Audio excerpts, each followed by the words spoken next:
It'll be one to go this time by. Coming to the green, buddy, coming to the green. Let's go get him. Go, go, go, go, go, go, go! Get your motor running.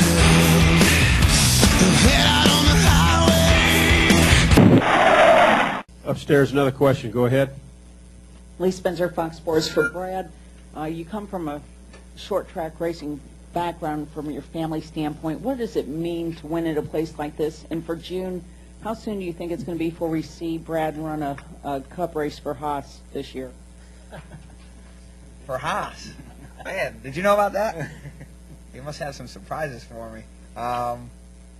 You know, it's the short tracks, we haven't really been all that strong, but these high bank places like Bristol, you know, I just seem to take a liking to Bristol, Dover, and you know, we were really good here in the spring, and was really shocked that we qualified 37th, but hey, that makes for a great stat, you know, to win a race from start 37th. There aren't many people that can claim that.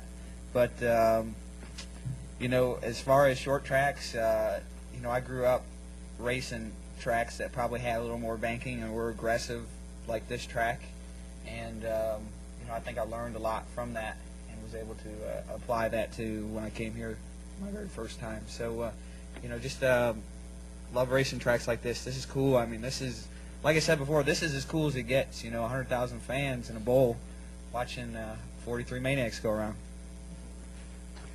Any more questions upstairs? Jim Utter from The Observer. Brad, in an interview right after the race, you said something about the first one, they know you're here, and I didn't quite catch the rest of it. Could you just talk about what is it about a second win that you think is kind of sets a mark for a driver? Well, second win's really important, especially in the same season. There's a lot of drivers that can claim they've won a race, but there's not a lot that can claim they've won two. To win them in the same season kind of, you know, puts your foot not just in the door, but, you know, it gets you all the way in the door. So it was important to me. It was important to my team. It was important, you know, for my fan base to know that it wasn't a one-race wonder, and you know, it was important to me. You know, it's you know, it doesn't seem like it, but we've been racing for like 17 straight weeks now. So, you know, Nashville was almost 10 races ago. So, you know, we were on a mini drought of sorts. Where you know, we ran good at Watkins Glen, but you know, we struggled a little bit at IRP and a couple of them other places. So, you know, we needed to do this to get our confidence back, and it's very important.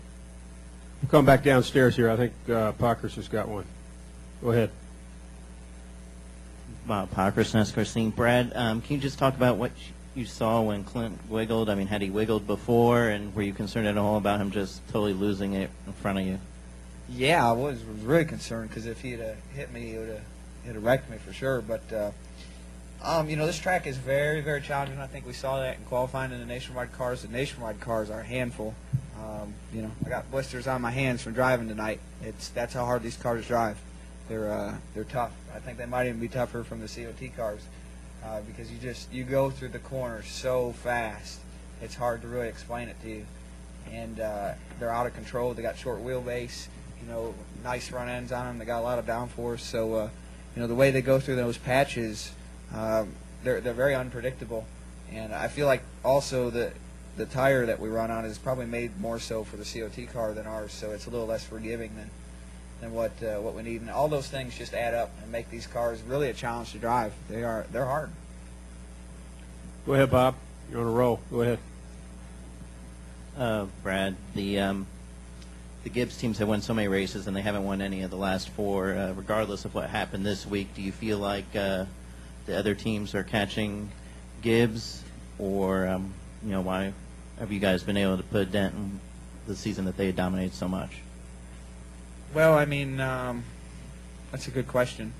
They've had good cars. They just, you know, haven't caught the brakes. They caught a lot of good brakes at the start of the year, and now it seems like it's probably the opposite for them. But you know, I don't know.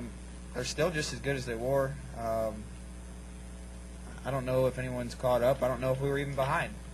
You know, sometimes you just miss it by that one adjustment, and you had a great car, you're just one adjustment away. So, you know, it's funny how that works out. Kenny? Kenny Bruce, NASCAR scene. For Tony Sr., you've been racing here for a long time. What does it mean to you personally to win at this racetrack? Well, I love this place. I'm kind of like Brad. When you sit down in here and you turn 360-degree circle and you look at the people that's sitting up there watching you when you come here to perform in front of these people, you know, it's big. I mean, all Bruton's tracks are big, but this one right here has always been a special place to me. I actually came here in 1986 to do a tire test for Goodyear with Dale Earnhardt Sr.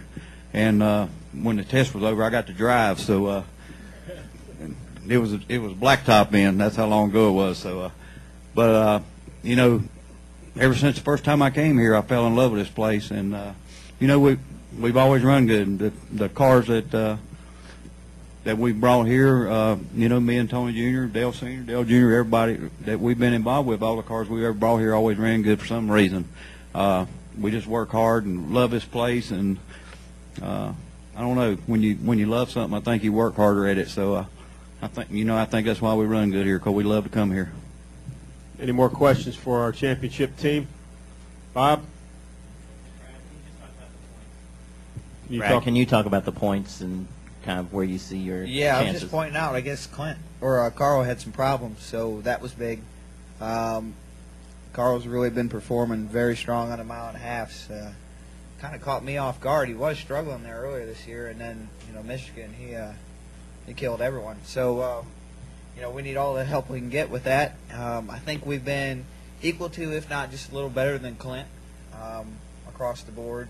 And, you know, everything that goes on with that chase and over there on the Cup side might get to him a little bit over these next, we got 9 races left.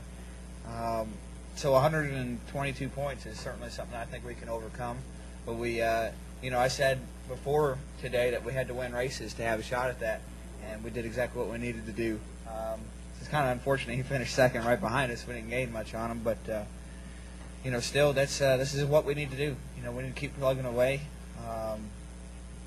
I'm really excited about it. I mean, this is going to be a nail biter, and I really feel like all 3 of us are going to come down to Homestead really close. It's going to be a battle. We certainly hope so. Congratulations on tonight's win. Continued best wishes, and enjoy the victory. Thank you, everyone.